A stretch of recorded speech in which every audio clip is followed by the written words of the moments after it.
morning. Happy Thursday, everybody, wherever you are, however you may be listening. Thanks for making us part of your day. Sorry for the late start. I guess I'll probably have to cover this again later, but one thing I know for sure about our court system is no matter what schedule you give them, they say, fuck it, we're going to call you at whenever we want. So I had a call earlier today. I've been dealing with some litigation stuff for a while now, and so I keep thinking it's over, and then when it's never over. And so I apologize for being late. I do need to let you know that there is a chance that at some point during this live, I will get a phone call for an emergency hearing, and if that happens, I will have to step off. So not sure yet. It could happen, but don't know. So I apologize.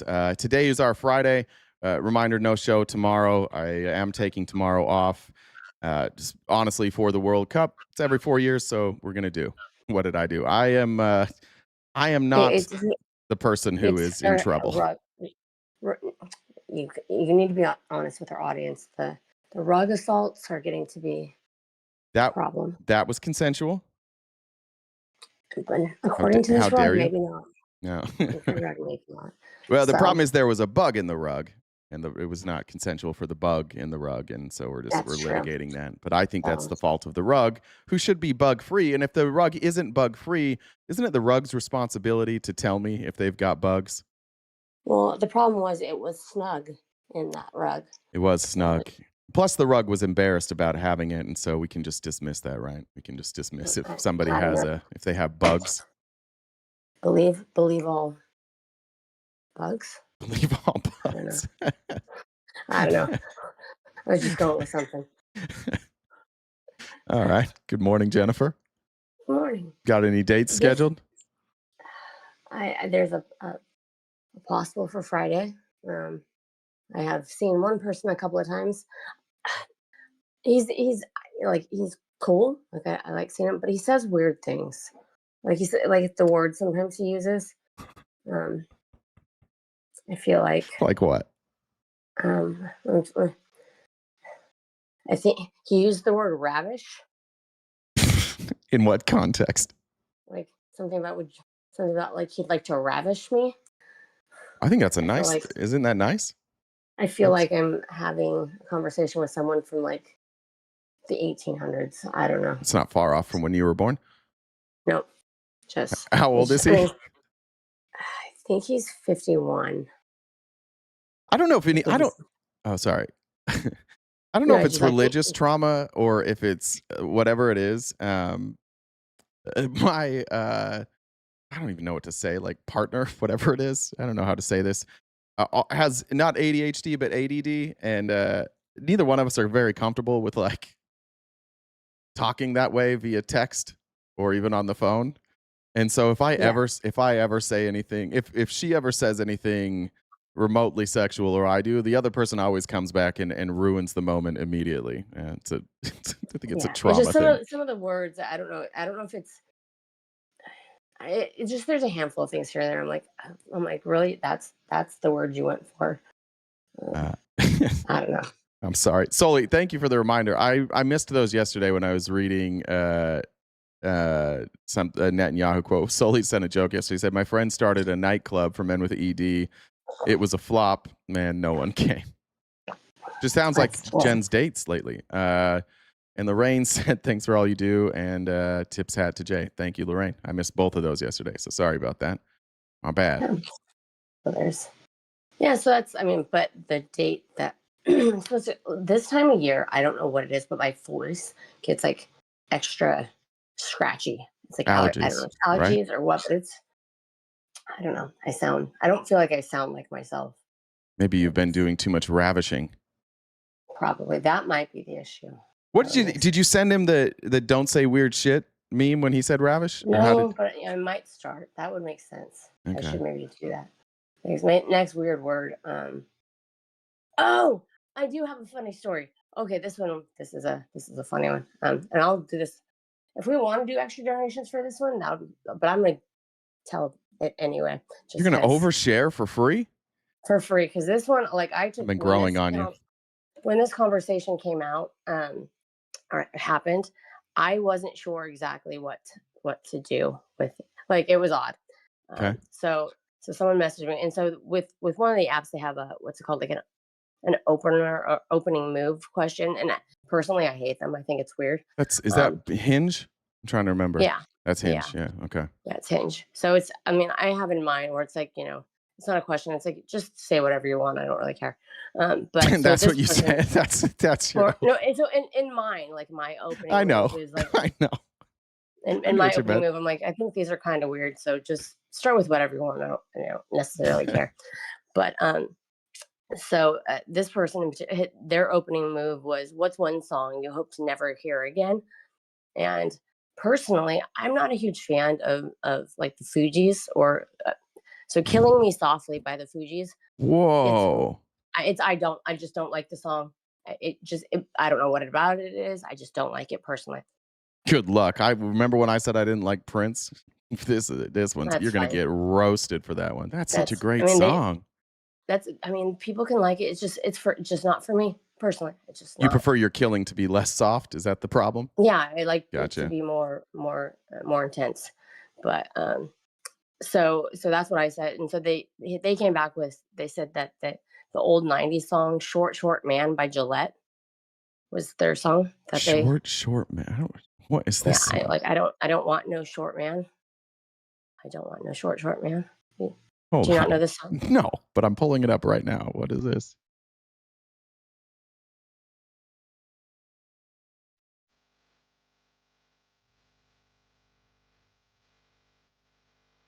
This music video is insane.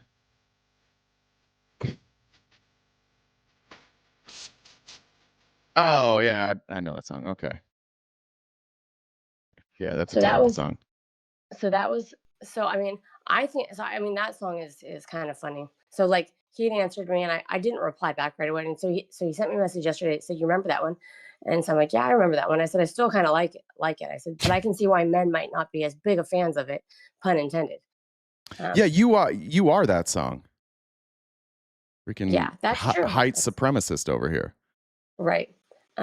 But so I mean, but also it's we used to joke around about it, like when that would come out, you point at a guy like that it's that it's small, It's not and nice. so I mean just so I, I said I can see why men might not be as big a fan, and pun intended, and it's a funny song, not good for men with small ones, and so I'm like trying to be nice, and I said I'm sure that doesn't apply to you, Oh, this is and he writes, this and is he my writes nightmare that you're sharing this. Go ahead, keep going.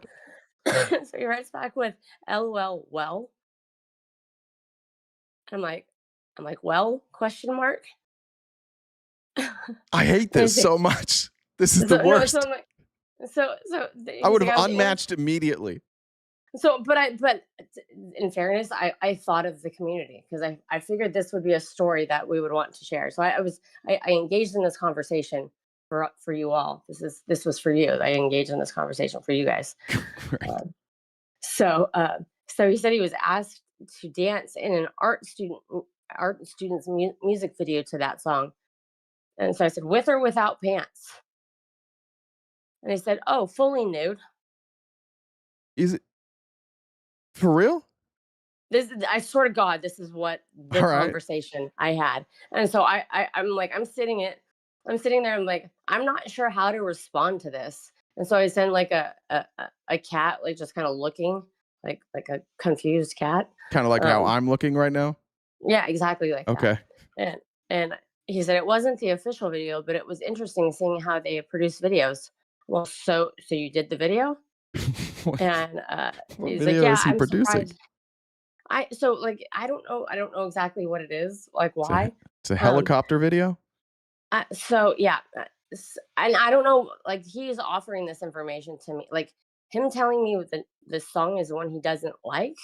I mean, he's offering all of this information to me, um, and so I'm like, "You did the video?" He's like, "Yeah, I'm surprised I did it." I'm like, "You were nude?" And he said, "Yeah, fully nude." The video had lots of people, but I was the only one who went nude. Uh, and What the so fuck is going on? and yeah, so I was like, "Well, that was brave." He's like, "Well, I That was was the nice. That's short man supportive, in her Jen. video." And so I'm like, gotcha. And I kind of left it there. I don't know if I'm going to engage any further because I just feel like like everybody here is just wondering if you're gonna do the right thing. what? Set him free to let him go find his forever home or what? No, What? I don't know. This is it's a clever way for him to bring it up if he's trying to get that out of the way early. I guess, but or But what if almost he's being guaranteed. sarcastic? Do you know? I don't know. I mean, I Gotta personally, see it. I think you gotta see it. I don't know. I'm not going to see it because I've only got so much free time, and I'm not going to uh, Okay. waste it on. Okay, guys, she's a not going to do short anything man. for. She's not going to do anything for you. Just remember that about Jen. She'll never do anything for Yeah. you. She's very selfish. This is all about her dating life. Apparently, is all about her. It is, but I Crazy. did engage in this weird conversation for you guys. That was that was for you guys. So yeah, I left it. Like I said, while it was happening, while I was having it, I'm like, I could share this on live because it was one of the weird. I really hope I'm never on a dating app ever again. It is the strangest thing. It's just like it's weird that we have like markets for this. Very Right. strange. And then they try and like teach you how to communicate. I think I told you this before. I don't remember if it was Bumble or Hinge. Those are the two I had. But one of them, like you could have AI write your intro. And so everybody's everybody's intro was the same. It was just, I can't remember. It was something about like sunshine in Arizona, but like the exact same line. It was horrific. I hated every second of that. Yeah. No, I mean, I've used for some ideas. I've got some interesting prompts that. Cam says being catfished is more my thing. Yeah, thanks, Cam. Thank you. True. Very true. But yeah, so I thought I'd share that with you because I don't know if, I mean, he just offered up that it's small. Honestly, I kind of like him. Truthfully, of course you would. Well, Of look, course he's you would. putting. Listen, you don't want to waste all this time. Right. It's bold. I think it's brave. You don't want to spend a week with somebody talking or however long, and then go on a date and things go well, and then you're like, hey, and they're like, nah. I kind of appreciate this guy. I mean, sure. I mean, I guess at some point maybe acknowledging it, but maybe not the very first like like the first thing. Not leading with that. I guess that should be something maybe you address. I don't but know maybe that not. it sounds like he can't lead with that. True. Yeah. But, no, I'm proud. I'm proud of him. Tell Trent that I'm really happy and proud of him. all right. Was I close on the name? No. Damn. No. I don't know if his actual name is what he has, but I think I'm just, like I said, I'm just gonna let him go loose, and so he can go find his forever home. But there's that. So it's gonna be his forever home is a what do you call those? What are the studio apartment? probably. Yeah. But yeah, so we can Justin. get. So there's that. There's that. Is his name Justin? That's a good guess. Swiss. Sounds like a Kyle. It does sound like a Kyle. Lindsay said that song is supposed to be called Short Dick Man. Not Short Man. Sup, best. Oh, great timing. Great timing. She's been sitting here the whole time. Oh, okay. Yeah. Oh. She's been sitting here. Hey, what's up, bestie? Why do you sound so excited all the time? I'm not excited. I know. She just woke up. Find something to be excited about today. Yeah. I want him to give me food. All right, go away. Okay, love you. All right, let's get going. So, welcome everybody. It looks like we've got people rolling into TikTok, Twitch, and YouTube. Welcome. I know. So Jay did mention earlier he might be getting a phone call. He may have to end a little earlier. He'll let us know. But we're here for now. So we've got our gift goal that we need to hit each day because it's our job. We do this Monday through Friday from 9:30 to 1 Pacific time, or 9:30-ish, I should say. So how to get that gift goal is Venmo, Cash App, PayPal, Super Chats. All go towards knocking out that gift goal. Like I said, this is our job, and it's how we keep the lights on. So if we can knock that out quick, fast, and in a hurry, that would be sweet. If you're not a subscriber already, you should become one so you can join us for members only events. So if you're a paid member or subscriber on any of the channels or platforms, you can join us for those. And we'll have a new one coming up next Wednesday. If you guys disagree with our TV, want to come up and have a conversation, how you do that is you send me a message on Discord. My Discord username is the same as the Venmo. So Jen with 2 N's, with 2 B's, the number 1. Check out the link tree in the bio. We're on most social media platforms. We got merch. She's on Cameo. We upload these episodes to Spotify. What do you call a bunny who was raised in a hotel?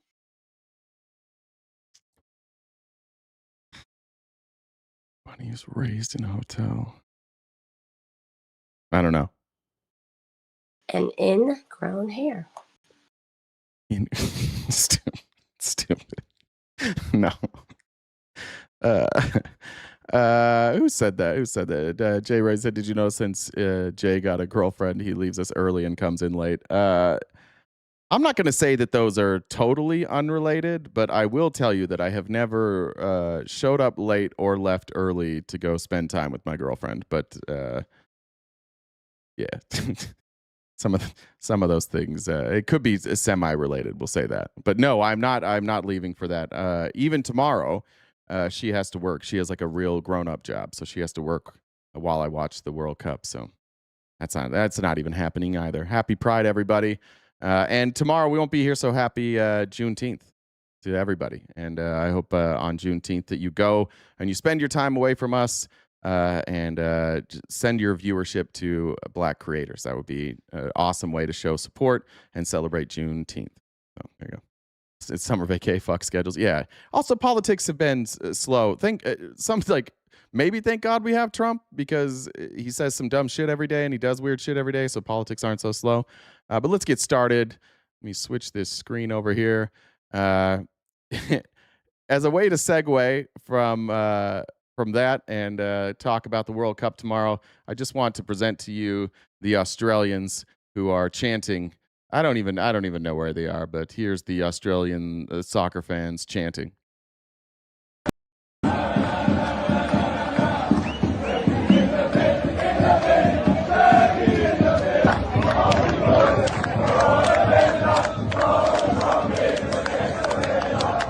If you missed that, that was Aussie boys are on a bender. Donald Trump is a sex offender. You can hear it one more time, kind of hard to hear.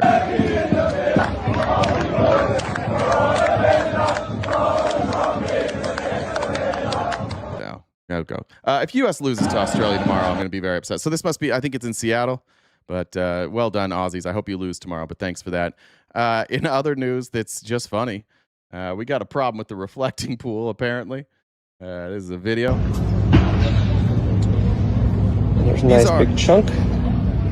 Large chunks of the blue paint now coming up from the bottom of the reflecting pool because of probably all the hydrogen peroxide that they dumped in there. So that's going well. Of the reflecting pool. Yeah. Oh, it is blue. How about that? Big chunk of it for you. 3 days ago, I was able to drive right in front of the Capitol. Thank God Trump got the best guys. $18 million well spent.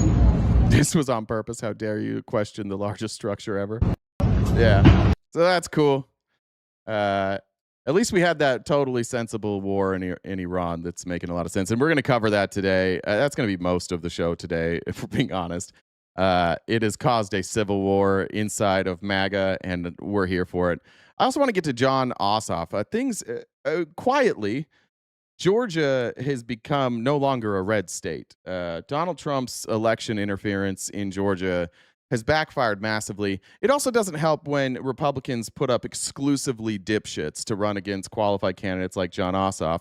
Ossoff was confronted by TMZ this morning because Trump tweeted that he is a failed Democrat, which he's pretending he made up, and is now giving him the nickname Os Jerkoff, which I don't think flows off the tongue that well and is a little bit dated. But here was the response from Jon Ossoff.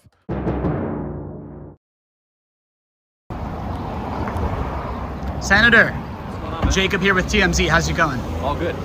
So I don't know if you saw, but last night, Donald Trump went on Truth Social and he called you a failed Democrat and then has a new nickname for you. He called you Os Jerkoff. your response to that? That sucks. It's hard to say. That one doesn't work. He is a disgraced president, humiliated on the world stage by his failed war, raking in billions for himself and his family while he makes you pay more for gas, for groceries, and for healthcare. Mm-hmm.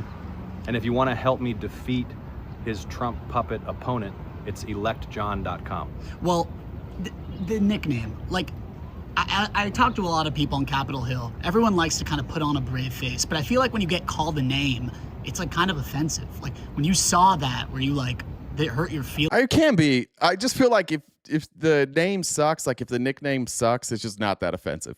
At all? Like it would for me, maybe. But I'm just curious. I don't care about nicknames. What I care is that we have a disgraced president, humiliated globally for his failed war, who's making Americans pay more for gas and groceries and healthcare while he and his family rake in billions of dollars. And again, if folks want to help me defeat his hand-picked puppet candidate in Georgia, it's electjohn.com. Got you. So do you feel like Yeah, it does seem prepared. he's targeting you because of the election coming up? I think that he is forcing Americans to pay more for everything while he and his family make billions of dollars as he sits in the Oval Office and he faces global humiliation for failed war in the Middle East. You don't feel like you need to come up with like a name, a nickname I'm good. against it? You're good on it? Thank you, my brother. All right. Thank you very much. Take I care. appreciate it. All right, sound good. I only wanted to show that just to remind you that Donald Trump is a fucking toddler. But Georgia is flipping. Here is Harry Enton. This looks like the best chance Georgia has had in a very long time to become a blue state. Imagine that in the deep South, blue state Georgia. So this may be the most promising year for Democrats in a midterm cycle since I was at least J-High, the longest since I was in middle school, the longest for this entire 21st century. What are we talking about? Well, we're talking about the fact that if you look at the chance that the Democrats win both governor and Senate, look at that. Keisha Lance Bottoms, you mentioned a 52% chance of winning the governorship there. And then John Ossoff, a clear favorite on the Senate side, an 82% chance. Remember when he won back in 2020, his first term into 2021, and he won in the runoff in 2021, it was a real fight. This is indicating that he is a clear favorite. He is the first Democrat to be a clear favorite for a Senate race in a generation. I was up all night counting those numbers Yes. on the magic wall, and it was 5 votes here, 5 votes there, now an 82% chance to win. There's been a long time since Democrats won both a Senate seat and a governor's mansion in the same election. Yeah, so, you see blue here. This is a close race. This is a toss-up, but the mere fact that Bottoms has a real shot of winning. And then Ossoff being a clear favorite here. I had to go back through the record books. The last time that in the same year a Democrat won both the governor's race and the Senate race in Georgia was 36 years. Danielle says, I bet everyone can guess what comment I would make about this right now. Years ago, it We was know. 1990. You had Sam Nunn winning re-election. You had Zell Miller being elected governor for the first time. Of course, Zell Miller became considerably more conservative down the road. But what we're looking at right now, the potential is for a historic election in Georgia for Democrats, the first time potentially since all the way back in 1990 in which they won both the governor's race and the Senate race in the same year. Georgia looking a lot more blue than, at least during my lifetime, it usually is. It was a very different Georgia back then, and these were very different. I think that a lot of people are we have a lot of disaffected Democrats here, and rightfully so. And I appreciate those who are saying Democrats better do something and go very progressive if they are able to win these elections. I agree with that. It's also I still just think this is a referendum on Trump. Like the party hitched their wagon to Trump, and that is the entire party line. And good luck selling that to Americans in a free and fair election, Danielle. If it were a free and fair election, it would. Likely going to be a landslide. Candidates back then, and you could almost see that change, or the change shifting blue over the years in Georgia, Harry. Yeah, when I was a kid, people would refer to Georgia being, a blue state back in the day, but I only remember it being a red state. I'm going to make this of 4 right here. How much more Republican that Georgia leans than the U.S. in presidential elections? Back in 2012, Georgia was 12 points more Republican, 2016, 7, then 4, and then just 1 this past cycle. Georgia is moving to the left as migrant patterns take place in the United States, as white college degree folks around the Atlanta suburbs move to the left. Georgia becoming more and more purplish, dare I say blue this cycle, and that is why it wouldn't be surprising to me if you get a twofer, Democrats sweeping both the governorship and the Senate races, because Georgia's moving left. You see it on the presidential level just quite as well. representative of the country. In some ways, as Georgia goes, so goes the nation there. There's one other number that may factor into this Senate race, at least in Georgia. Yeah, one other little nugget. Who has raised the most money for any Senate nominee in the entire country? It's John Ossoff with $60 million. I think he might be a prolific fundraiser, maybe something he might be using down the line in 2028 if he runs for president. Yeah, I think it's pretty clear this is who Democrats are pushing to. This is the establishment candidate that they'd like to push. I don't hate John Ossoff. He's all right. He's decent. Georgia may be telling for the future, at least for this gentleman. That's a lot of money. All That's right. a lot of dough right Marion, now. thank you very much. Thank you, my friend. All right. So look forward to that happening in Georgia. I think that is going to happen in Georgia, unless, like Danielle says, the election is stolen, which we will talk about. I'm trying to remember if I have that on the outline today. Hopefully we'll get to it. But if not, we'll cover that on Monday. By contrast, this is what, like, we've got JD Vance now. He's starting his presidential campaign early. I think they're fucking him over by making him own this debacle in Iran. But like this is a preview of what we're going to see from Republicans. They're going to lie and they're going to tell you that everything's working. And anybody with eyes, anybody who can look at data, anybody who can read knows that none of this shit is working. So they're not going to campaign on that. Instead, they're going to scare you about Democrats. And this is going to be the basis of their campaign. Now, this stuff works when you're not in power. It's what they ran on before, and they're doubling down on it. But like blaming Joe Biden and scaring people about trans kids, it's not going to work when you have a record. They're anti-women playing in women's sports. They want men to play in women's sports. The craziest thing. They become anti-Semitic in the Democratic Party. They become anti-Christian in the Democratic Party. They become anti-white in the Democratic Party. They're pretty goddamn white in the Democratic Party. I don't know if you've seen a roster. Pretty goddamn white. That's what they're going to run on. So good luck with that. JD Vance also is doing like the podcast circuit. 1, to push his book, but 2, I also think to launch his presidential campaign. Here he is with I forget his last name, Dutat. I forget his name. I think JD Vance is getting some tough questions, and I think JD Vance has a hard time answering these questions. Specifically, that he claims to be Christian. He's saying that the left is anti-Christian. I think it's a fair question to ask, and to the chat that's here. Hopefully, we've got some MAGA in here today. I would ask the same question he's about to ask. Like, what about your movement? What about the way that you've legislated meshes with your Christianity? We could have a longer argument about the economics, but I just want to let's stipulate that the Trump administration has, in some way, a kind of vision of rebuilding the working class that's connected to Christianity. Was that hard to based solely on this freeze frame? His name is Rodney Snot Pockets. That might be right. Eshel's on a roll today. Hey, was that hard to say, Ross? I'm stipulating for the sake of argument and the fact that you have not given us 3 hours to have this discussion. We're stipulating it. It also seems to me like the administration has distanced itself in different ways from some other sort of obvious expressions of Christian influence on politics. Some of them more sort of liberal coded, some of them more conservative coded. Like what do you mean? Like the administration has been more hostile than any prior Republican administration, to say nothing of Democrats, in the last 20 years to the way we do humanitarian aid. It has kept religious conservatives, pro-life organizations especially, at arm's length in a way that has led to a lot of criticism. And then, let's let's be honest, the tone of the administration is not consistently a Christian tone. There is a tone of aggressive uncharity to people who aren't on board with the administration's policies. So good news, guys. We got the both sides are corrupt people here. Thank you for that really excellent opinion that we don't hear 50 fucking times a day. Thank you. I'm so glad that both sides are bad crew is here. Nobody's ever thought of that. Thank you for that insightful comment.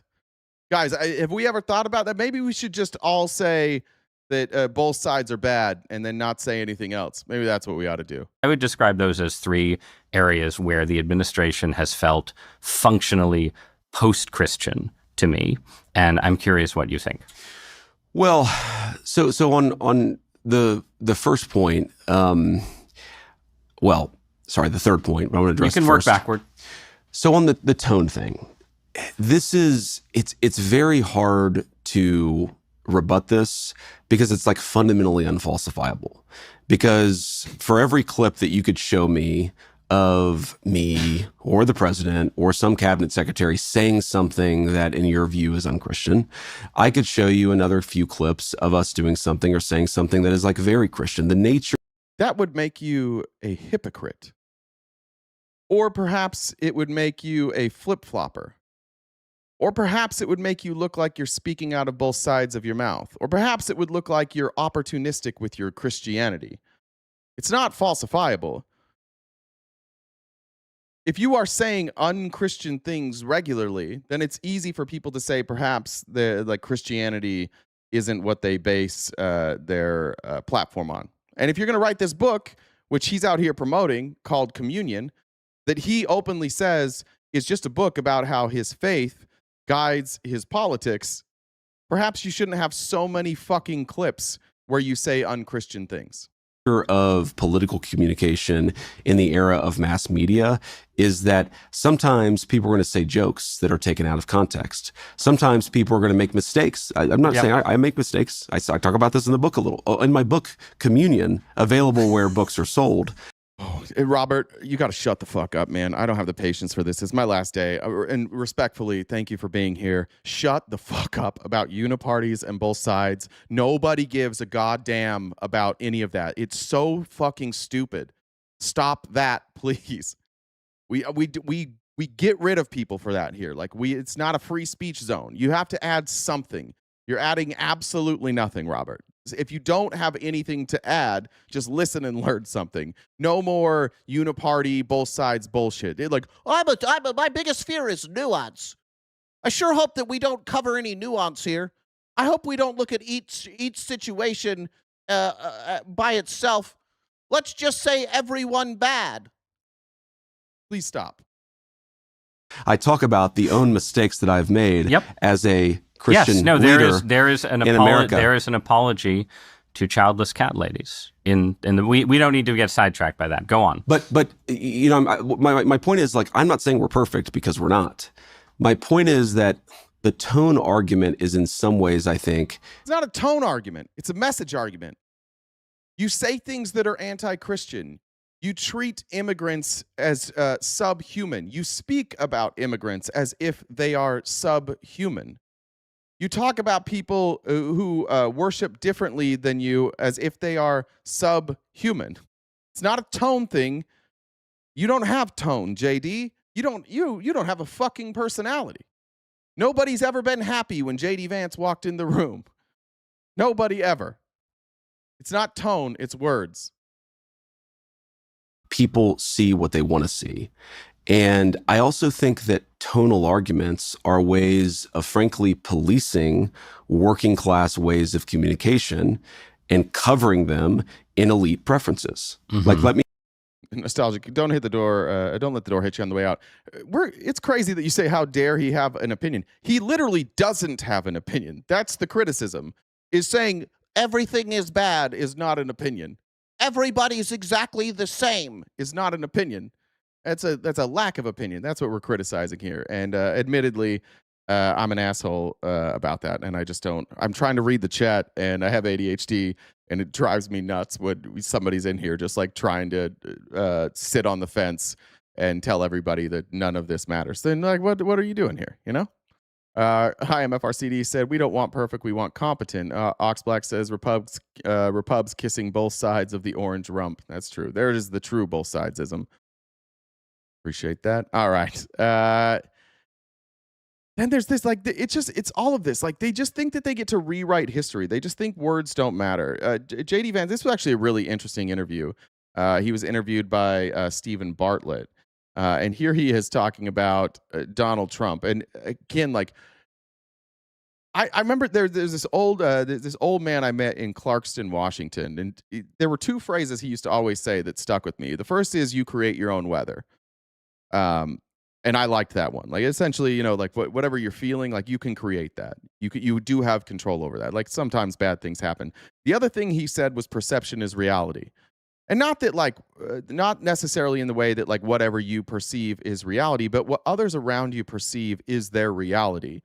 And if you want to have influence, or you want to be able to communicate effectively, you need to understand that their perception of you is their reality. And as a politician, it's probably important that you recognize what the perception is and maybe work to fix that. Accountability is a motherfucker, especially for people in power. It's like, politicians are allergic to accountability, or it's just saying sorry.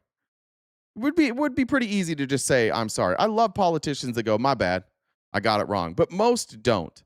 And in the age of Trump in the Republican Party, it is a core tenet that you never admit that you were wrong.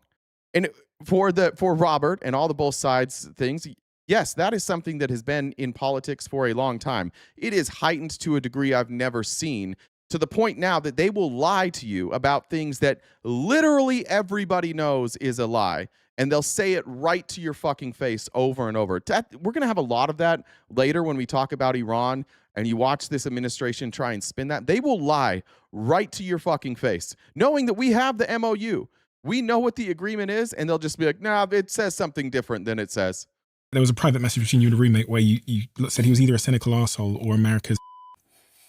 How do you go from that position to vice president of the same person? A crazy journey, man. But again, I mean, it's, you have to ask yourself, first of all, I thought Donald Trump would be a failed president if he got elected. He was not. I thought that America's... He was a one-term president who left office bleeding, like, with a completely broken economy. Yeah, that was COVID. But before that, he had a stagnant economy. He was a failed president. He had one term. That's by every measure, Donald Trump's first term was a failed presidency. Institutions were fundamentally functioning. They were not. I thought that the military leaders who told us this about a war, or the scientific experts who told us this other thing about a pandemic, were fundamentally, maybe not always right, but fundamentally wise people who were mostly right. I was wrong. What have you observed behind the scenes? Interesting that he became somebody who didn't tell the truth about the war. Interesting that this administration is now literally full of anti-vax kooks who lie consistently about medicine. That JD didn't see. So, I mean, I want to caveat this with saying that I didn't know him well by the time, you know, I voted for him in 2020. Obviously, you know, very, very involved in the 2024 campaign well before I was ever his vice presidential nominee. I had that change based purely on what I saw from the outside. It's not like I had insider knowledge about Donald Trump, and that's what caused me to change. Now, what I will say is that having the insider knowledge, Donald Trump is much different. I'm curious what the outsider view was that changed him. I would love some follow up there. Like, what was it that Donald Trump did that said he would either be a failed president or he might be America's Hitler? Like, what did he do that changed that? Cut taxes? If everything you saw leading up to that led you to think he might be America's Hitler, what changed, JD? Yeah, a lot of you are saying money, but MAGA, you're here in the chat. What did Donald Trump do from 2015 to 2017 that you think would have changed JD Vance's mind? I've no idea. Like, what would you point to? He's not pointing to it. They just speak in generalities about Trump. What happened is they realized that if they're around Trump, they get power. And maybe they understand, maybe inherently they know that. Maybe they know that intuitively. I don't know. Maybe it's just all vibes with them. Maybe they don't care. Maybe they recognize it. I don't know. But could somebody give me an example?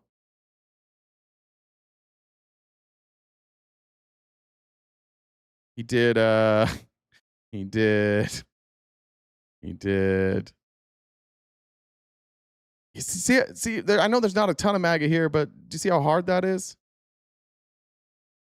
Different as a human being than the media makes him out to be. He's very warm. He's a very loving person to his kids, to his grandkids. He's incredibly generous. Like if you see Donald Trump, you know what kind of a monster you have to be to not love your grandkids? That's bare minimum. Loving your kids and grandkids is not the sign of a great person. Like most people love their kids and grandkids. That's the easiest fucking thing to do. The easiest part of my life is loving my daughter. That requires no fucking effort. I don't have to think about it. I don't have to make a conscious effort. I just love my daughter. Now, then you could argue whether or not I'm a good dad. You could argue whether or not my actions might sometimes be selfish. If do I choose activities that put my daughter in jeopardy? Do I choose to put her around people that put her in jeopardy? Do I focus on her development rather than my own comfort? Then we can have that conversation. But literally, dude, he loves his grandchildren. Cool.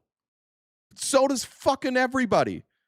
Is there anybody here that hates their grandkids? I don't think he likes his son very much, for the record. We don't see, what's the daughter, that other daughter, what's her name? We never see her. Is it Pudge? I don't remember her name. Smudge? Drudge? What's her name? Does anybody remember? What's the other daughter's name? The one he hates? Tiffany. That's right, Tiffany. I was close on Smudge. Yeah, he's so loving. John Jr. didn't talk to him for years. Multiple times, like when he was a teenager for years, and then as a young adult for years, didn't talk to him. This is not, to me, I'm sorry, I just don't think that that's evidence that you're a great person. A lot of people, especially when it comes to grandkids, Donald Trump was a dog shit dad. He was never around his kids.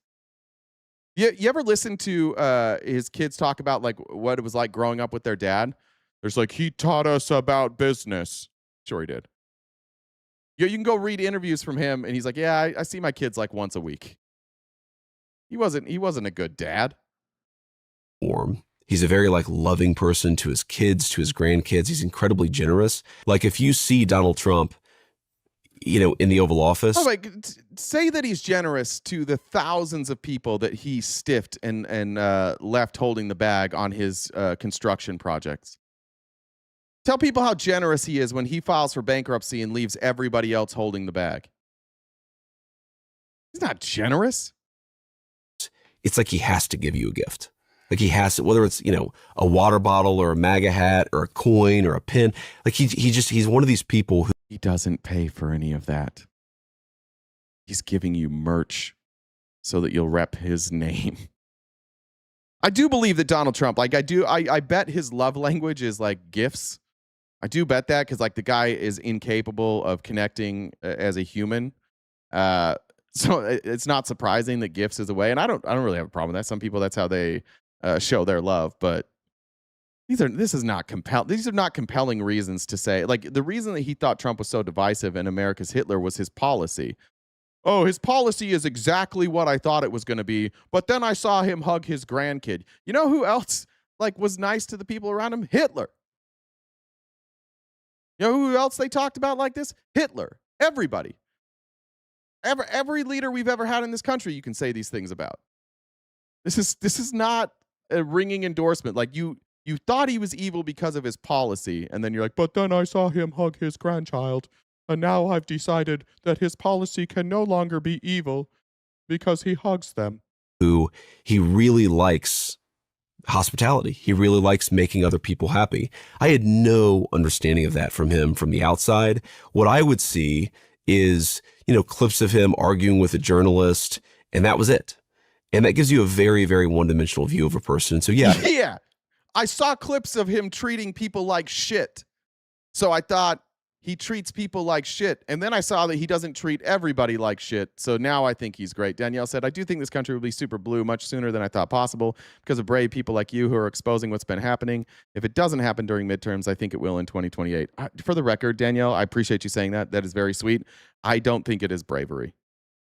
And I think that I have been reaching out to other content creators, and you guys can add pressure. I talked to Steve this morning. Steve and I are going to work on something. We'll get together this weekend, and we'll plan something on his show. I'm pushing Santana. We'll see. I haven't heard back from Santana yet. But I don't think it's bravery. I think it's time and effort, and it takes a long time to understand that topic. And for most of us that cover politics, we cover it day in and day out. It's not that difficult to understand, especially when you see the patterns. So I appreciate you saying that, but I'm not sure I'm brave for doing this. Cyan said, JD Vance's best skill is to never answer questions directly, reframe and make a new question nobody asked to answer. Oh, he's great at that. I definitely from the inside have seen a much, much more multidimensional figure. All right, yeah, he has more than one dimension. It's 4D Trump, I guess. I would just not talk about it if I was JD Vance. Donald Trump's not going to age well. Once he's no longer in office, and especially after he dies, none of this will age well. And then here he is. Actually, I'm going to show this from the Daily Show. We're going to have to cut this out. So sorry if you're watching the replay here. This will get cut out later, but I just think this isn't funny to you. It's not funny when you make fun of JD Vance. That's not true comedy. You do not think that JD Vance has charisma. There's no fucking way there's somebody here. Are you the guy? You're the one we heard of?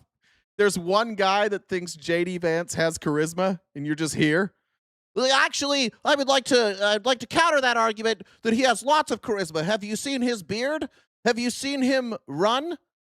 Sometimes he laughs like a psychopath. Yeah, no charisma.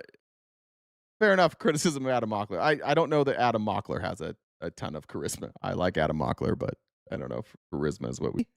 I will say that the VP debate between JD Vance and Kamala Harris was one of the most uncomfortable debates I've ever seen in my life. Yeah, not a ton of charisma between the two of them. Yeah, I think that's fair. But also, I saw Kamala Harris in person at a rally, and I don't know if it was just like early on, if it's the bright lights, if it's that structured event, the events. When she gets comfortable, it was different. In person, she had a different vibe. I do think she struggled on camera a lot of times to be charismatic. I think she was trying to be buttoned up, and there's a lot of reasons for that societally, and that's a tough walk for her to make as a black woman running as the first black woman to serve in the executive branch as either vice president or president. That's tough. So I can give her a little leeway there. But sure. But even if you're saying that, you're just admitting JD Vance doesn't. He made could be a good joke if you didn't deliver it like JD Vance.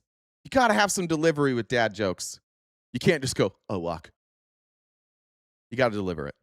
It doesn't work for you. You're not like the dad joke guy. Nobody is more afraid of being called gay than Jesse Waters. Nobody on earth. That's not a very good joke, but he won't eat chocolate cake because it's gay. Like chocolate cake is gay now.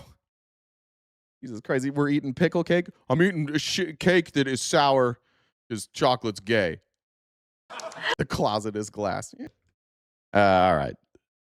I think this is the end of JD Vance. I don't think JD Vance is going to be your nominee. The more people see him, the more they're like, I don't think I would like to see him anymore. I don't think he enrages anybody very often. You just watch him and you're like, I could do with somebody else saying the words that he's saying. It just, even for those of us who hate what he's saying, wouldn't you rather have somebody else saying it? Wouldn't it be nice to not have JD Vance being the person saying whatever the fuck he's saying? Here we go. Yeah, Yo Clark, we're teaching you about... Yo Clark, you were the one that's like, that's not funny. Well, that's not funny. Here, I'll teach you some other things. Want to know something cool, Yo Clark? Teach you about this. You know what is... you know who does have charisma? Democratic socialists. Yeah, dude. This is what happens. You put up stiffs like JD Vance over and over again and try and pretend that like they have charisma. And people are like, huh, I'm not distracted by their charisma anymore. And what they're saying is stupid. JD Vance doesn't say anything. That's kind of what's being exposed here, like in the wake of Trump. Trump has never said a goddamn thing. He can't even complete sentences.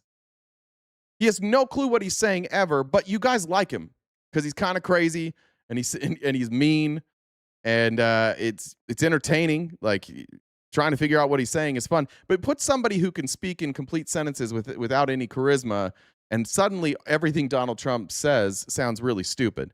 We used to do this all the time with MAGA, where I would let you guys choose a date and I would find a speech Donald Trump gave from that date. And then we would read that speech and ask MAGA to explain what he was saying. And they never could get it right. They never knew what he was talking about. But bring in some good ideas like the Democratic Socialists are bringing, and then bring in somebody like Zoran Mamdani. And suddenly you got ideas plus charisma, and maybe probably the most popular political group in the country right now are the Democratic Socialists. New tonight, a Democratic Socialist on the verge of leading another one of America's big cities, this time Trump's own backyard. Janice Lewis George, currently with a significant lead to become the next mayor of Washington, D.C., which would put her on a potential collision course with the president, of course. It was less than a year ago that another Democratic Socialist, Zoran Mamdani, became mayor of New York City. And Harry Enton is out front to tell us something we don't know. Okay. Pink said, summer reading is keeping me busy. Here's my overdue Antifa dues. Thank you. And just a reminder to everybody, get your Antifa dues in before the end of the month. It's very important to do so. You can do that with Cash App, Venmo, and PayPal. Also, that's a good way to support our program, which is entirely and completely funded by viewers like you. If you could help us knock out that gift goal by the end of the live, that would be greatly appreciated. Super Chats, Venmo, PayPal, Cash App, and TikTok. Good to see you guys here. If you could get those likes up, and when you can, gift, that protects our live from being taken down. We will be talking about Israel a little bit later, and so we will get hit with a bunch of flags when that happens. Hey, Harry. Now, Yes, I ma'am. know that there's some confusion as to what a Democratic Socialist really is. Yes. But I guess just on the base of it, who is more popular, Democrats or Zoran the moron! He's a terrorist! Shut up. Just shut up. It's so stupid, dude. Is that your birth year? Is that your birth year? Is 94 your birth year, or is that your age? It is hard to tell with something that fucking stupid. I don't know what any of these words mean, so I'm just going to call a Muslim man a terrorist. That shit doesn't work anymore. That only works with your dumb friends who are like have the same political opinions as you. Say something useful, please. Democratic Socialists? Well, among Democrats themselves, the Democratic Socialists of America have a higher net favor. Ron, don't I get enough from Russia and China? No, they've been absent. Turns out they were helping Donald Trump solve the Iran war. Remember yesterday when Donald Trump didn't thank anybody but Russia and China? Remember that? Remember that? Yeah, I think they've been helping Donald Trump instead. I think that maybe they switched sides. Maybe they've bought Donald Trump. They must have had more money than Israel, because he seems to have switched sides. Than the Democratic Party does, at least those who are members of Congress. I mean, just take a look here. Dem Socialists of America. who flew planes into the World Trade Center? Not American Muslim Democratic Socialists. Not them. Plus 17 points. Democrats in Congress, plus 4 points. No wonder that Dem Socialists are getting nominated across the political map in different primaries, because simply put, they are more popular than the Democrats currently in charge. Okay, I'm just thinking back to when I was sitting here and Zoran Mamdani was sitting there when he was running, and I asked him about capital. Ma'am, dummy is not that Popular. He won the mayorship in New York City, in the most populated city in the country. He's not popular. His approval ratings are through the roof. Donald Trump was fucking giddy. I've never seen Donald Trump want to fuck somebody more than I saw when he was with Mamdani. That was probably the most blood that had flowed to that nasty little mushroom tip in years. He was giddy. He loved Mamdani so much. They're like, you called him a fascist, and Trump's like, say it to my face. Yeah, you can say it here. Call me a fascist. Do it, but look me in the eye. Look right now. Look me in the eye. Call me a fascist. Oh, I loved that. Don't tell me he's not popular. Mamdani's incredibly popular. capitalism. Yes. And he had no problem saying that he had real issues with it. Okay, he wasn't afraid to say it. By the way, he ended up winning. It didn't hurt him. How do Democrats today view socialism compared to capitalism? There's a reason why it didn't hurt him, and that is simply because this is one of the biggest political changes I've seen during my lifetime. Match up socialism, capitalism among Democrats. You go back 16 years, 2010, capitalism and socialism right there, favorable rating, 51%, 50%. Look at it now. Socialism clearly in the lead among Democrats. 66% of them view socialism favorably, just 42% view capitalism. There's a guy named Karl Marx. A lot of people associate him with socialism. Karl Marx has correctly identified a pattern that at some point, capitalism gets to an end state where it's not working for everybody anymore. And in those late stages of capitalism, the people recognize that the solution to that is socialism. And that's where we are right now. It doesn't only happen in the United States, it's happened to other places as well, but goddamn, Karl Marx is aging like a fine wine. No, I don't mean Marxism. I mean he's often tied to socialism. He is the father of Marxism, but people talk about Karl Marx when they talk about socialism. Here we are. This is what happens when capitalism fails you. People realize, oh shit, we don't have rights. We would like our rights back, please. How do you get your rights back? You own your own labor. Terrific. How would we own our own labor? That's called socialism. Here we are. Favorably. No wonder Mamdani had no problem blasting it. Which is fascinating because when you look at races coming up in New York, you've got a big one up in the Bronx, and you've got Zohran Mamdani. Yeah, exactly. If you want affordable, you certainly don't live in New York for that. It's been run by greedy capitalists, and that's why the people of New York chose a democratic socialist. And is he making things more affordable? Yup. Like, what argument are you making here? Do you think that New York City has been run by socialists? No, capitalists. Nobody is saying that socialism is from Karl Marx. Jesus Christ. I was talking about Karl Marx's predictions. That's why he's often tied to people's opinions on socialism. Goddamn. Nuance is a motherfucker. Endorsing a democratic socialist. You don't have rights in socialism. You have more rights. No, the government doesn't own your labor. You own your labor. Want to look this up? We're gonna do socialism today. You've just been. This is how, like, instead of being able to defend capitalism, which none of you can do, especially where it's at now, you make up new definitions of socialism. It's an economic and political philosophy advocating that the means of production should be owned or regulated by the public or the state. Public or the state. Public. Who's the public? That's you. That means you own your own labor. Or you can do that by the state. And because we have a state, because we're a country, just like the country does now, the guarantee of your rights or the guarantee to the protection of your labor will be monitored and enforced by the state. Exactly, the state. Who gives you your rights now, dipshit? Who protects your rights now? Your right to own your own labor is protected by the state. Who protects your rights in a country? The state. It's not that hard to understand. How did you miss that, by the way? It says public or the state, and you're like, it's the state. There's an or there, right? It could be a mix of the two. It could be public or state, right?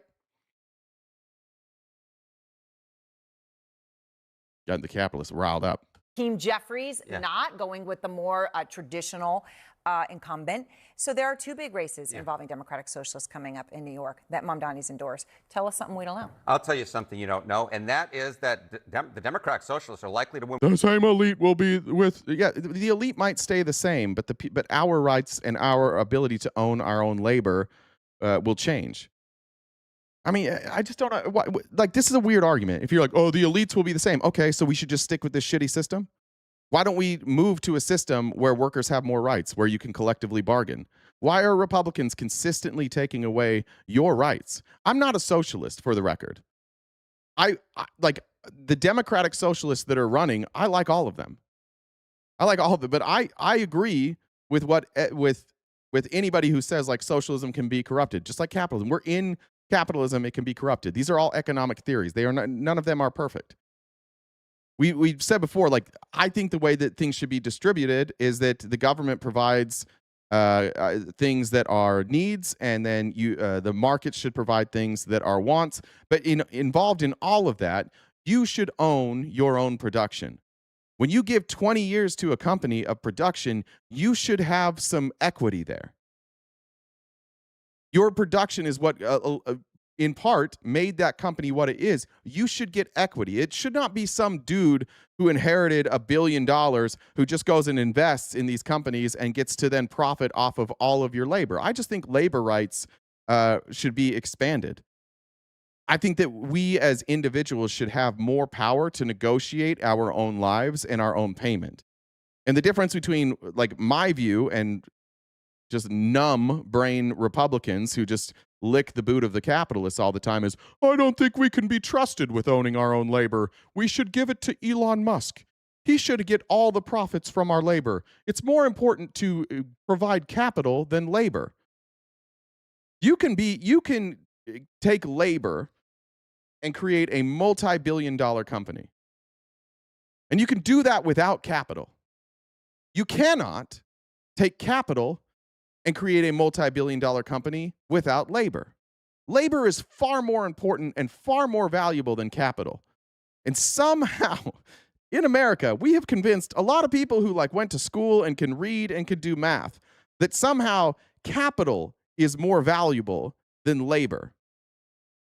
That's very stupid.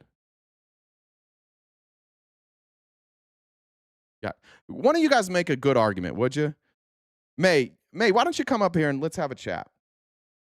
You do this every time you're here. You throw insults. Why don't you come up and let's have a chat? I want you or anybody to tell me why capital is more valuable than labor.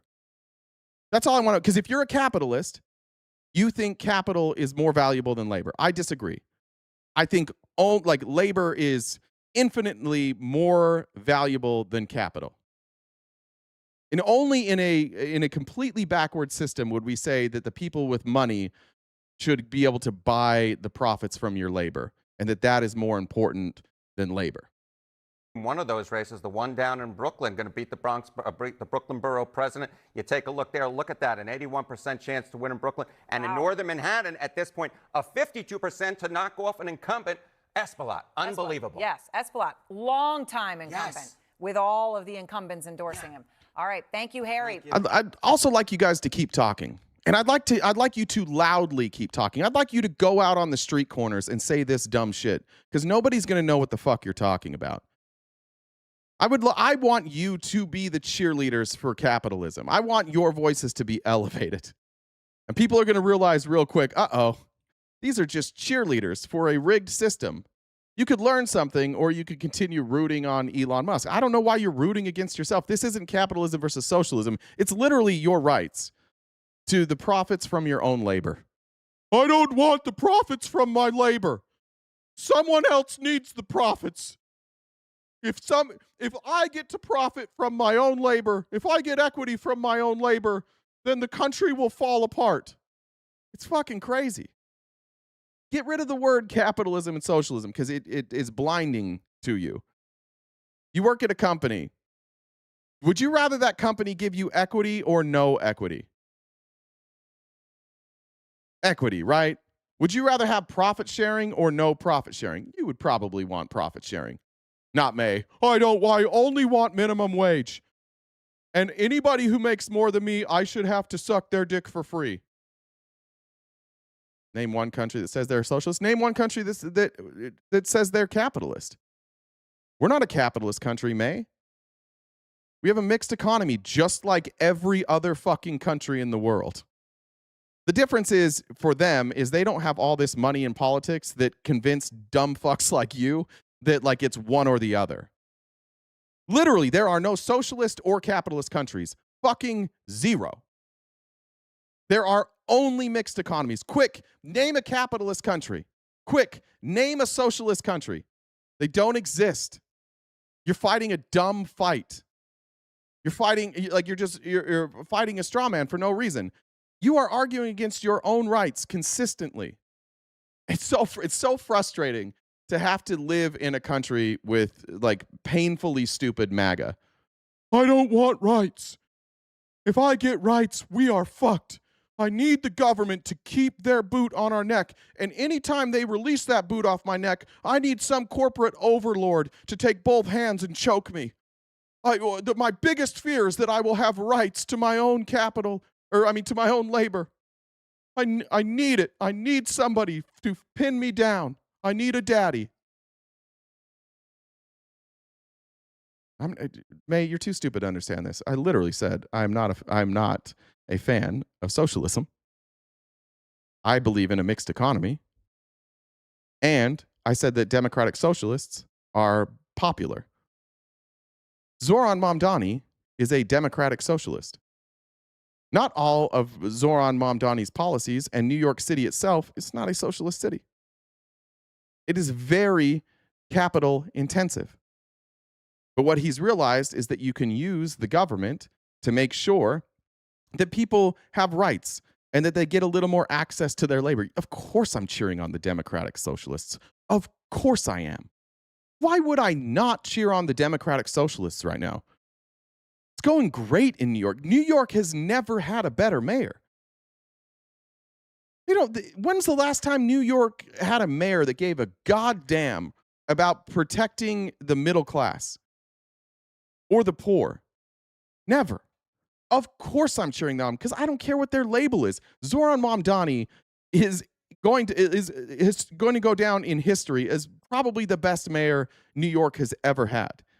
And your only arguments against him, and you're going to freak the fuck out when I say that, your only argument is going to be an argument against socialism, but not of his actual record. And we'll take a second. Tell me what he's fucked up in New York. Tell me one thing he's done that has backfired in New York City. I bet you don't have one, do you? Just, I'm scared of socialism. Here, we'll pause the show for a second. Give me an example of something Zoran Mamdani has done as mayor that has backfired. Why did Dems use probably, then change it when it doesn't happen? Probably means that it will probably happen. It not always happens. There you go, Gordon. 0 for 1 for Gordon. Give me one thing he's fucked up. He has done nothing. He's done lots of things. He cleared the snow virtually overnight by paying people $30 an hour to shovel snow. He's provided childcare for people who can't afford it. He's breaking ground on grocery stores. He balanced. He got rid of the deficit. See how hard this is for you guys? Give me one thing he fucked up. You don't have one, do you? That's a good point. Yeah, thank you, Penny. Also, tax the wealthy for second homes. And guess what? They just paid the taxes. They're just paying the taxes. I'm waiting on the free buses. Cool. Has he fucked anything up? See how, mate, once again, I asked a direct question. You can't answer that. Quick, tell me something he fucked up. Mamdani has fucked up New York City. What? What did he fuck up? Just a specific. I'm waiting on the government grocery stores. Cool. Once again, not answering the question for May. May, you have one more chance to give me an example, and then you're gone for the rest of the day. 24-hour ban on May. One more chance. I do this every day with you. I give you like 50 chances to answer a question directly. Anybody else? Why every day is there less MAGA here? It might be because they don't answer questions and we get rid of them. That could be on me. You balanced the budget by not paying the pensions. Is that what happened? You balanced the budget by forcing New York State to return more of the money back to New York City. That's what happened. Anybody else? Where's May? One specific thing, May. You needed 2 forms of ID to fucking shovel snow. And you need to find a different live to go to, you fucking loser. 24 hours for May. There you go. All right. Moving on here. I just like this from Kyle Kalinske. I like when Kyle Kalinske gets mad. I actually think this is old because I feel like I've seen this before. I'm on board with this policy. I'm all for this. Tax every penny in net worth somebody has over $999 million at 100%. Okay, and it's a no billionaires tax. It's a no trillionaires tax. And you take that money, you give it for education for people, you give it for healthcare for people. We'll send you a fucking plaque in the mail that says, "I wanted capitalism," right? And you can hang that bitch on your massive refrigerator in your mansion or your fucking palace or your yacht that has a yacht inside the yacht, right? But we can't do this anymore, bro, because we already have Gilded Age level income and wealth inequality. And I'm surprised people aren't breaking out the motherfucking guillotines already, dog. It almost made me sick looking when I was at the theme park today. Just like seeing how normal everything was. And it's like, you guys do know we're all getting robbed blind, right? That the actual parasites are the welfare queen billionaires who are looting the treasury right in front of our eyes. They're getting tax cuts while your taxes are getting raised. They're getting subsidies from the government. They're getting these pay-to-play corrupt contracts. Like, all that's going on, and people seem very, very unaware of it. And it's really sad to me. It's genuinely sad to me. Great question there, by the way. Stone said, well, healthcare was fixed by the Dems. Why do we need more money for it? Because it wasn't fixed by the Dems, and we don't need more money for it. We actually should spend less money on healthcare by nationalizing our health insurance and having single payer. Democrats did not fix healthcare. That's silly. We got to get rid of private health insurance, and then we'll all pay less money for healthcare, which would be cool. So let's do that instead. Colin, thank you for the $10. Alicia said, Antifa dudes, also, will you at some point cover the leaked Peter Thiel's society dialogue? The membership has been leaked and includes Wes Moore, Jim Hines, Cory Booker, and Jared Polis, to name a few. I don't know anything about that, Alicia. I don't know anything about that. ACA fixed it. Remember they said it was fixed? Okay, well, it didn't, Stoneman. What are we arguing here? Any Democrat who said that the Affordable Care Act fixed healthcare was wrong. It didn't fix it. I'm not a Democrat. What is the premiums for single-payer Social Security health? Single-payer Social Security health? What are you talking about? You want to ask a different question? Let's look at healthcare costs by let's see, health insurance.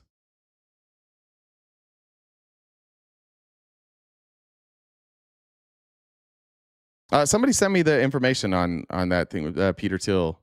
I don't know anything about that.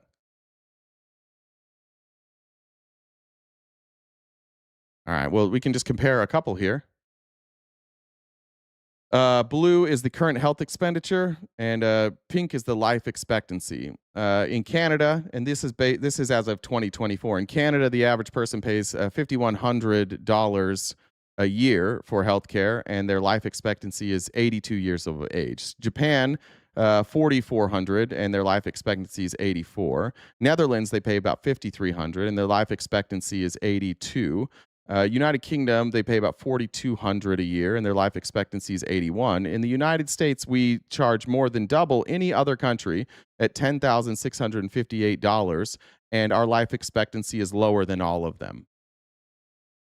That's where single payer works. That's where it's cheaper. Literally every fucking country in the entire motherfucking world pays half what we pay for healthcare, and we don't get good outcomes. And the only reason you're still making this argument is because you keep listening to Republicans who lie to you and shift blame. The Affordable Care Act is not single payer. It's private health insurance. It is subsidized private health insurance by the government. It was a dumb fucking idea. It was slightly better than what we had before, but it was always going to go up. It was always going to keep prices increasing. In fact, if you look at the prospectus when they passed it, their target was that premiums would go up between 2 and 4% a year. Right in the legislation, it said that the increase in premiums would continue to go up, but it would slow the increase in the premiums. You just don't understand what anything means. And arguing that we should keep private health insurance because the ACA was a mistake tells me that you don't know that the Affordable Care Act was private health insurance, which tells me that you're not capable of engaging in this conversation because you don't know what any of these things are. You're just playing red versus blue without learning. So learn. Our health insurance fucking sucks.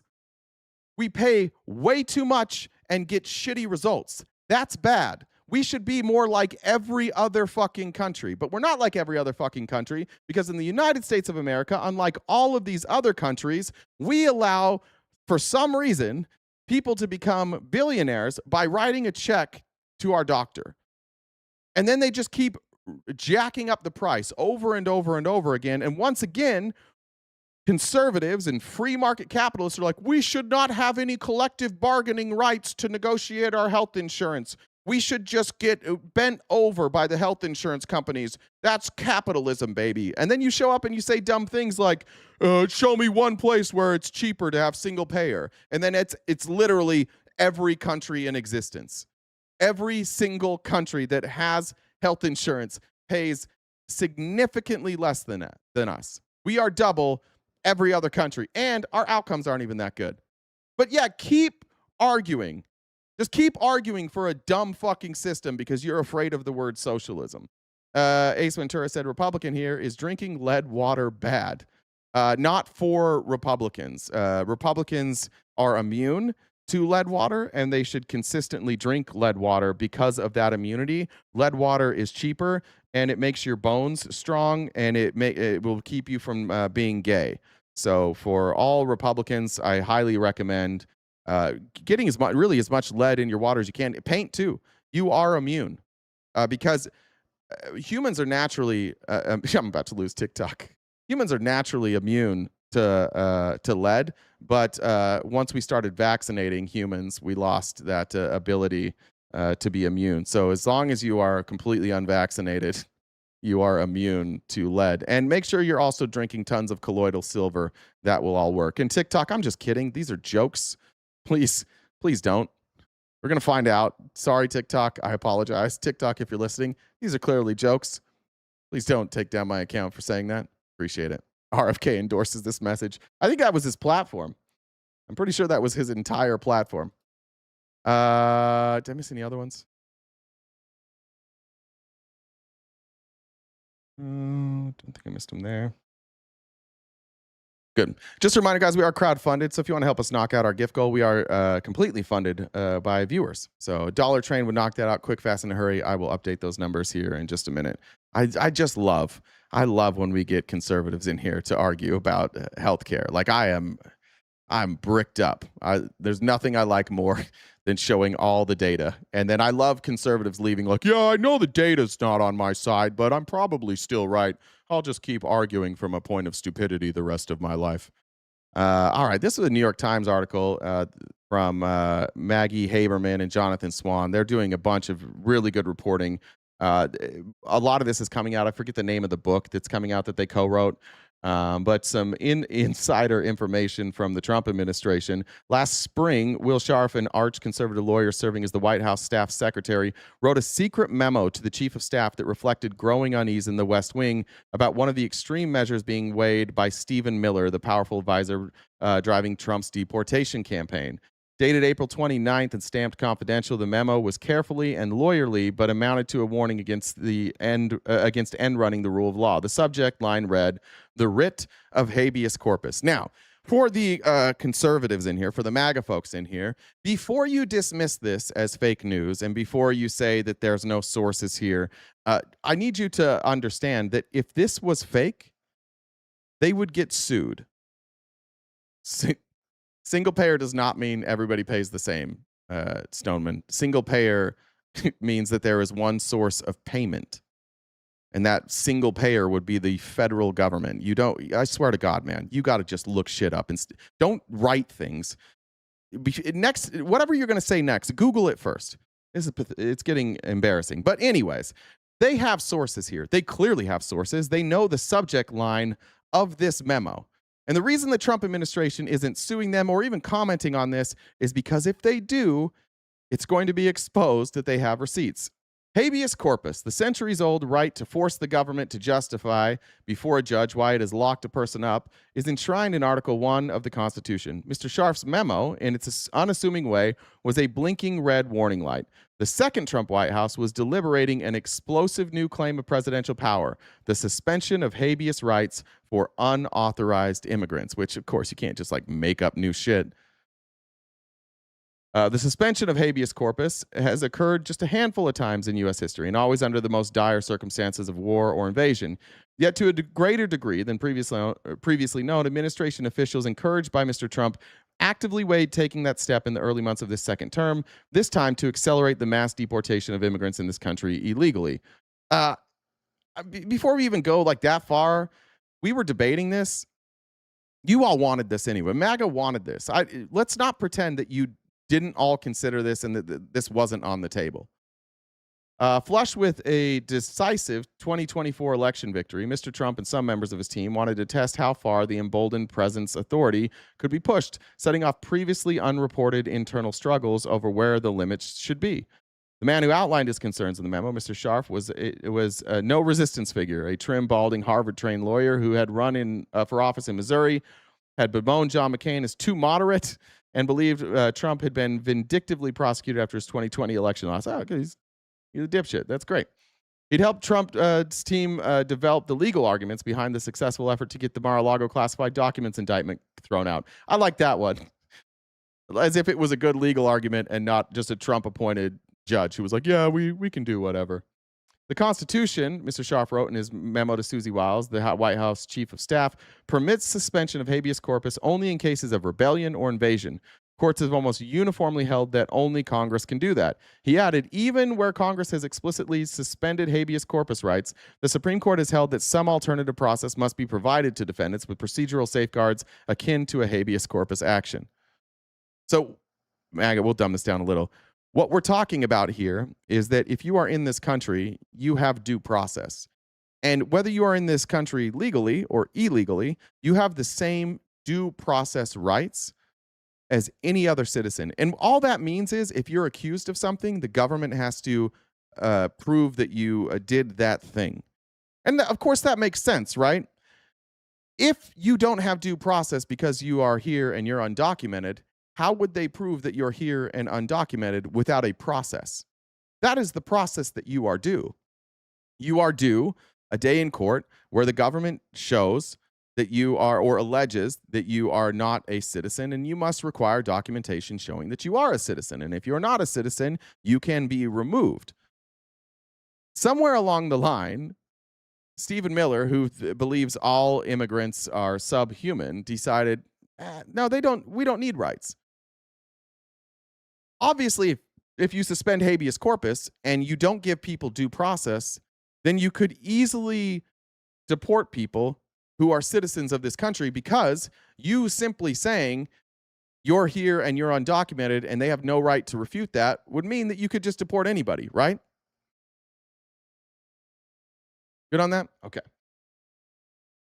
It prevents, in effect, governmental actors from detaining, imprisoning, or executing individuals arbitrarily, which should be, I thought, was an American value.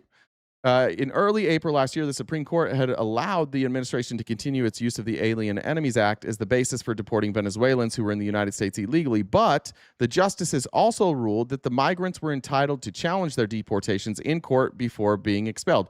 In other words, they were entitled to the process that they were due simply by being located in the United States, even if they were here and they did not have proper documentation. The detainees, the court held, could file lawsuits citing habeas corpus to challenge the basis of their removal, substantially slowing the administration's deportation drive.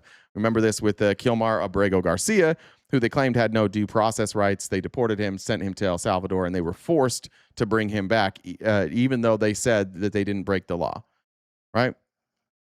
Inside the White House, Mr. Miller, the influential deputy chief of staff, saw an opening for an idea he had raised previously. What if Trump simply claimed the power to suspend habeas corpus? What if we just did it? Which is basically like if you wrote a book about this administration, you could title it very accurately, What If We Just Fucking Did It? Then the locked up immigrants would be blocked from receiving hearings or even seeking court orders to prevent their removal from the country. So it was an opportunity for Trump not only to speed up deportations, but also to assert vastly expanded power over a legal system that was getting in his way. You guys supported this at the time, by the way. That's weird. Why did you guys support this? Where's Stone Man? Of course, Stephen Miller doesn't believe in the Constitution. Stephen Miller has always, his entire history, his rise to fame has just been being a white nationalist. 44 loved Holman. I don't believe anybody loves Holman, for the record. But he did give Holman an award. But Holman wasn't doing these things. And these are just dumb arguments. I don't even know why I engage. It's just a stupid thing. Like, again, I don't care who anybody loves. Don't break the law. If I had a really, really good friend, one of my closest friends. I believe I've told this story, but he was a soccer teammate of mine, and I used to be Mormon. And I moved out of state for 2 years. I went on a Mormon mission. And during that time, that soccer teammate of mine became a soccer coach at a private school and wound up sexually assaulting two of his players. I did not love him anymore. I loved him before when he wasn't breaking the law and sexually assaulting the players on his team. And after he sexually assaulted the players on his team, I did not like him anymore. It is possible to like somebody and then change your mind after they break the law. I would wonder what Obama would say today if you're like, what do you think of Tom Holman? He probably would say, when he worked for me, working under the law, he did a good job. And when he worked for Donald Trump, he didn't appear to care about the law very much. All right. I'm unpatriotic. I'm unpatriotic for advocating for due process, for constitutionally guaranteed rights. That makes me unpatriotic. William said, I try to talk to my friends about being Jewish, but is really hard to bring up. Thank you for the show. That's not bad. Shane said, remind the maggots they are advocating for the very thing they bitch and rage against, welfare for the rich. No. They just, if you do welfare for the rich, it's fine. They like that. They just don't want poor people to have any money at all or get any food. Mr.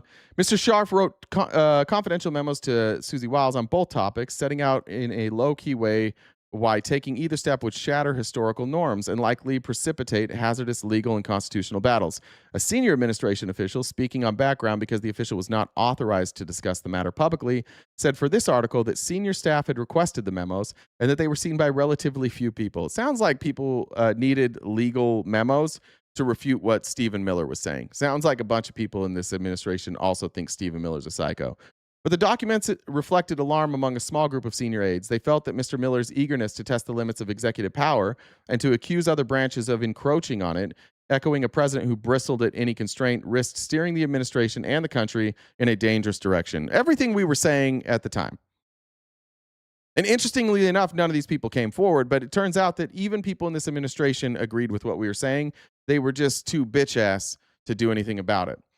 In case of the Insurrection Act, Vice President JD Vance pushed to invoke it just days after federal agents shot and killed Alex Preddy, a Minnesota critical care nurse who was protesting the administration's immigration policies and who was absolutely and unequivocally murdered in cold blood. The details of internal debates over how aggressive Mr. Trump should be in seeking to deport millions of immigrants and crack down on those protesting his policies are drawn from reporting for a forthcoming book, Regime Change, Inside the Imperial Presidency of Donald Trump. So that's the book that they're writing. Remember this guy? This is Mr. Scharf. This is Stephen Miller with a little bit bigger brain.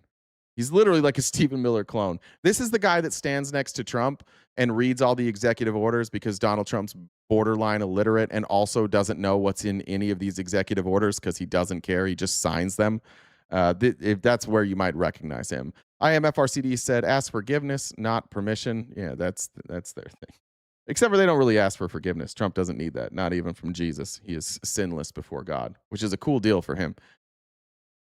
Let me update this number real quick.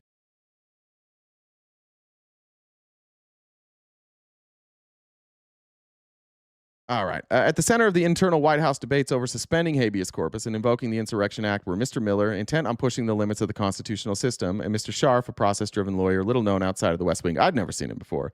As the staff secretary, Mr. Scharf was the final, is it Scharf? It's probably Scharf, right? Was the final stop for paperwork flowing through the White House before it reached the president's desk.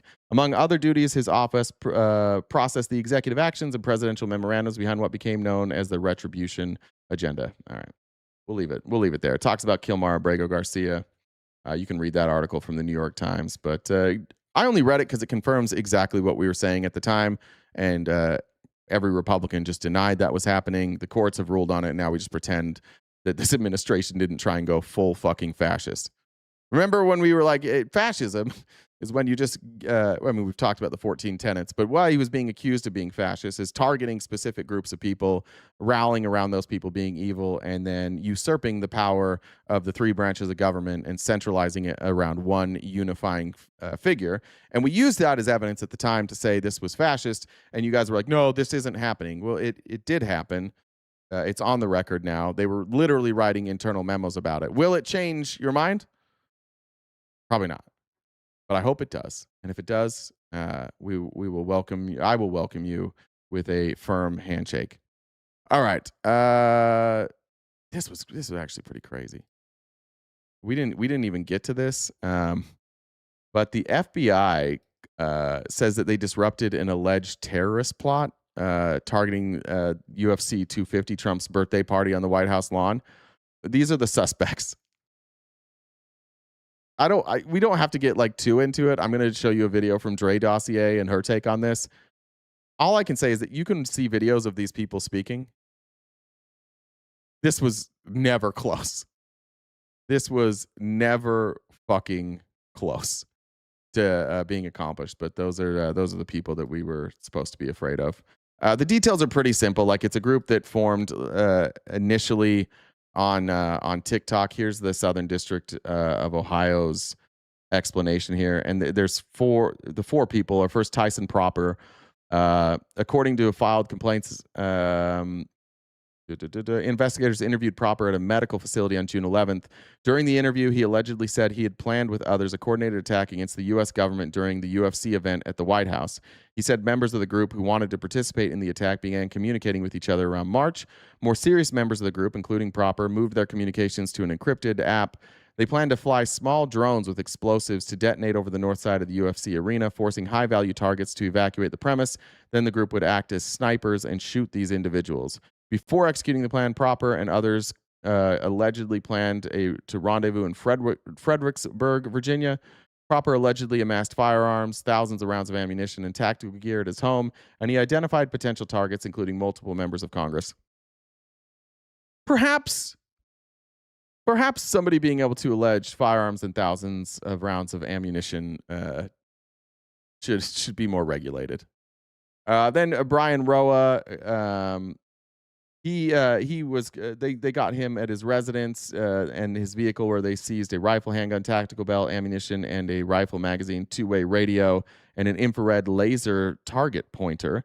Search of his phone allegedly found messages in the group with Thomas Proper and others discussing an attack at the event, with some users discussing using drones rigged with explosives to initiate the attack. Rooftop snipers, same thing. It's the same, basically same with all of them. What's not in here is that these are all like super, all like right-wing groypers.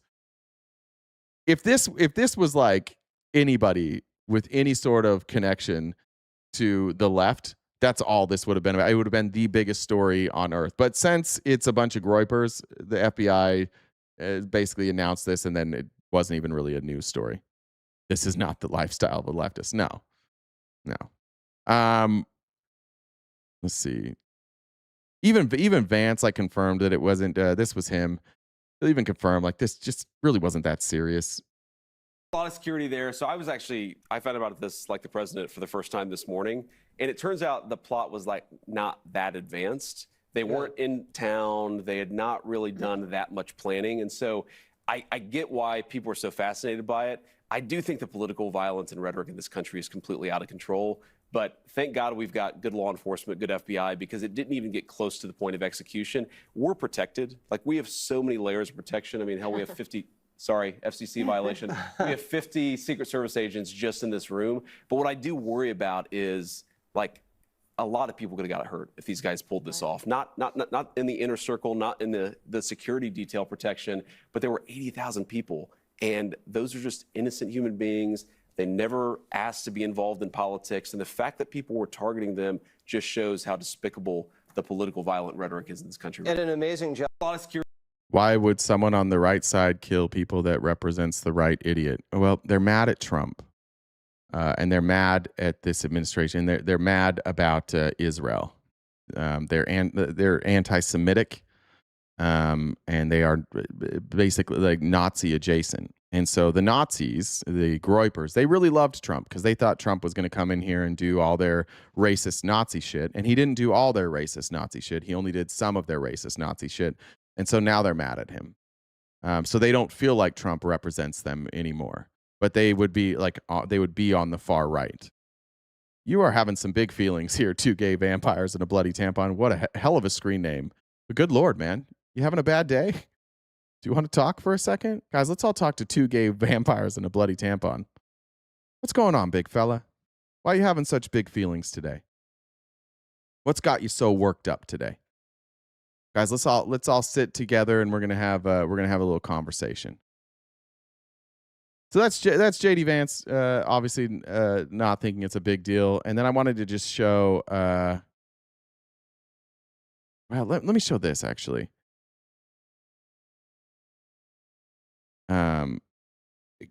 Because one, Groyper's rhetoric is dangerous. Groypers can be dangerous, but like mostly they're bitches. Mostly they're just crybaby bitches who like work each other up and act tough and they don't execute their plans. And then they wind up like getting caught by the FBI when they probably weren't. I mean, they were nowhere close to being able to pull this off. But this was Dan Bongino. After this happened, they brought him on Fox News. Good to see Dan speaking again. I just thought what he said here was interesting in terms of what they're talking about in the White House, which is a very real, like I kind of agree here. This is a very real problem. And I would say that if class warfare is something that they're being briefed on in the White House, perhaps what you should do about class warfare is try and mitigate it and try and not make such a gap between the haves and the have-nots. When I was sitting in these briefings in the morning, and you're getting classified briefings about where this threat is going, you know, me and many others saw the writing on the wall a long time ago. This whole rebound in this collectivist guilt movement, that you're somehow guilty because of whatever, your success or... Rich guy. It's not fair that everybody is mad at the rich people for having all the money. Or your religion or your faith. It's grown. We have our own cleanup operation on the right that we've been engaged in for a long time. And I'm proud that the right does that, polices their own. But you really don't see a similar... Who has the right canceled out of the right? As far as I can remember, like it's just people who disagree with Trump. Who's been canceled? Who's the people on the right policing the other like crazy people on the right? Similar equivalent movement, Griff, on the left. You just don't. And I get it. A lot of the leftist listeners of the show will say, well, you know, Dan was a conservative candidate. He can't possibly be objective. But, you know, I promise I was objective for the year I was there. And this is a real problem, this stuff on the left, that it's not only accepted, but... See how he ran on there, though, to say that they were on the left and they're not on the left? How come every time this happens... I mean, think of the Charlie Kirk assassination, maybe by our government, who knows? The shooting at the where they shot two detainees. Every time they run to the news and they're like, it was a lefty, and then it's never a lefty. It's just like never is. The only time it's ever a lefty, like from the beginning, they're like, yeah, it's me, I'm a lefty. It's always somebody on the right, but they run real quick and say that it's somebody that was on the left. Butler as well, yeah. You know, but condone. You see it in just about every speech, this class warfare, collectivist guilt nonsense. It's really dangerous, and you're seeing it with the language in this threat here. There we go. Yeah, I'm with you on that, Proud Papa. I'm not going to repeat that out loud right now because I don't know where TikTok's at, but I agree with that. Mark, you having some big feelings today too. Mark, what are you mad about right now? Liberals gotta be the dumbest humans ever. Bro, what are you talking about? We're talking about this assassination attempt. What's wrong? What are we getting wrong here? Guys, you guys are always grumpy. And it's hard dealing with your grumpiness because you don't seem to ever know what you're grumpy about. We try and work with you. We try and help you, but you're always just grumpy over nothing. Thought they were libertarians. Yeah. A right-winger shot Charlie Kirk. He certainly wasn't a lefty. He was raised as a conservative. There's no evidence that there were any like progressive views other than like they were dating allegedly a trans person. I don't even know if that's true. But like, I thought conservatives could date trans people. I thought you could. Or is online? There's nothing online that says he was like a lefty. I don't think that. In fact, I don't really think he was political at all. And for the record, there's a real question on whether or not he was the shooter. There's some pretty compelling evidence that maybe he wasn't the shooter. Jesus Christ, you don't watch the news? That's correct. I don't watch the news. I don't. But we did cover it live. I was live when that happened. We watched it. Whose manifesto? Talking about Tyler Robinson's manifesto? Is that what you're saying?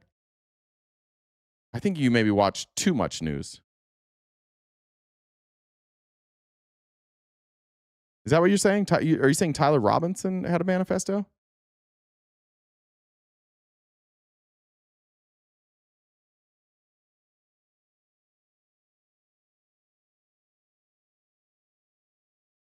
No? Where are you? He didn't have a manifesto.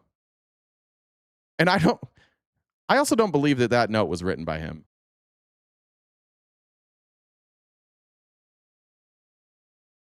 You think I'm citing the New York Post? My brother, you're a mess. You're an absolute mess. It's crazy. Like, it feels like you woke up today and you're like, I'm going to get everything wrong. I'm just going to do my best to literally get everything wrong. I don't know what to say. Did anybody else think that those text messages are insane? Like, let's look at those real quick. Tyler Robinson was how old? Like early 20s, right?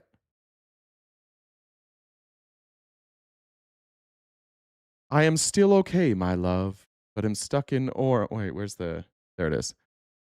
Drop what you're doing. Look under my keyboard. What? You're joking, right? I am still okay, my love, but I'm stuck in Orem for a little while longer yet.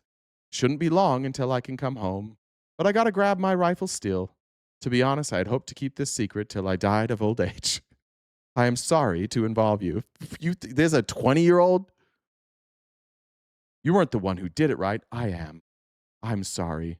I thought they caught the person. No, they grabbed some crazy old dude, then interrogated someone in similar clothing. How did he know that?